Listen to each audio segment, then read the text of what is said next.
চাঁদাবাজি করবে তাদের নেতা আমি হতে চাই না, আমি হতে পারবো না। তাই আমি বলবো আজকে মায়ের কসম দিয়ে আপনাদের বলতে হবে, আপনারা সত্যিকার অর্থে জিয়াউর রহমানকে ভালোবাসেন, খালেদা জিয়াকে ভালোবাসেন, আরেক জিয়াকে ভালোবাসেন, তাহলে আমাকে বলতে হবে আপনারা মায়ের কসম দিয়ে বলেন এই দেশে আপনারা কোন রকম খারাপ কাজ করবেন না, মানুষের কষ্টের জন্য কোনো কষ্ট হয় এমন কোন কাজ আপনারা করবেন না। এই কথাকে আপনারা রক্ষা করতে পারবেন? এই ঘর থেকে বেরিয়ে আপনারা যদি কোনো খারাপ কাজের সাথে জড়িত হন, আমি বলতেছি, আমি একদিন, 2 দিন, 3 দিন আমি দেখবো, আমি বুঝবো, আমি আপনাদের সম্পদ ত্যাগ করবো, আমি অপরাজনীতি করবো না।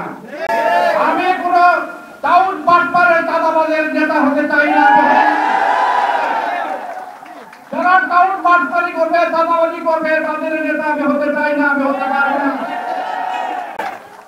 প্রিয় নেতৃবৃন্দ, আমাকে যারা কথা দিবেন কথা রক্ষা করতে হবেন, কথা রক্ষা করতে হবে। কথা রক্ষা করতে না পারলে আমাকে কথা দিবেন না, আমার সামনে আসবেন না।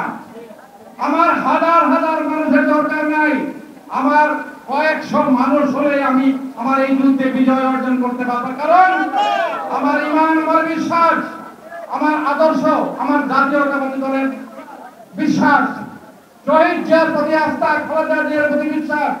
আজকে একটা কথা আপনারা খেয়াল করে দেখেন, শহীদ জিয়া নিহত হয়েছে, ওনাকে আমরা শহীদ, উনি কি জন্য ডাকাতি করতে গিয়ে শহীদ হয়েছে?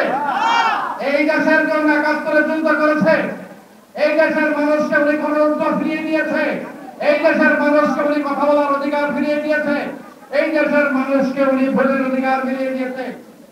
কিন্তু উনি কারো কাছে মাথা নত করেন নাই, অন্যায়ের কাছে মাথা নত করে নাই। গুলিতে যাত্রা হয়েছে কিন্তু উনি জীবন দিয়েছেন, কিন্তু অন্যায়ের কাছে মাথা নত করেন নাই। আমাদের নেত্রী শহীদ জিয়া শাহাদাত বরণের পরে উনি স্বৈরাচার বিরোধী আন্দোলনে দীর্ঘ সময় নেতৃত্ব দিয়েছেন। এই দেশে গণতন্ত্র পুনরুদ্ধারের জন্য এই উনি গণতান্ত্রিক নেত্রী হিসাবে স্বৈরাচার বিরোধী আন্দোলনের নেতৃত্ব দেওয়ার জন্য উনি এই দেশের মানুষের আস্থা বিশ্বাসের প্রতীক হয়ে উঠেছেন। সেই মানুষটি কত কষ্ট করেছেন, সেই কষ্ট আপনারা দেখেছেন।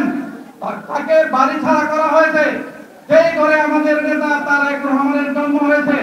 আমাদের প্রিয় নেতা আজকে তিনি আমাদের মাঝে নেই, শহীদ জিয়া তারেক জিয়াউর রহমানের, খালেদা জিয়ার আদরের সন্তান রূপজি আজকে আমাদের মধ্যে জীবিত নেই। আল্লাহ ওনাকে ব্যস্ত নসিব করুক। উনি ওই এই ঘরে জন্ম নিয়েছেন, সেই ঘর শেখ হাসিনার স্বৈরাচার সরকার গুড়িয়ে দিয়েছেন। সেই দিন আমরা দেখেছি আমাদের নেত্রী অদরে কেঁদেছেন তাকে এই ঘর হারা করার জন্য। তার সেই কান্নার দৃশ্য টুকে রেখে আমাদের নেতা তারেক রহমানের উপরে বিগত 1/11 এর পরে যে নিষ্ঠুর নির্মমতা তার করা হয়েছে,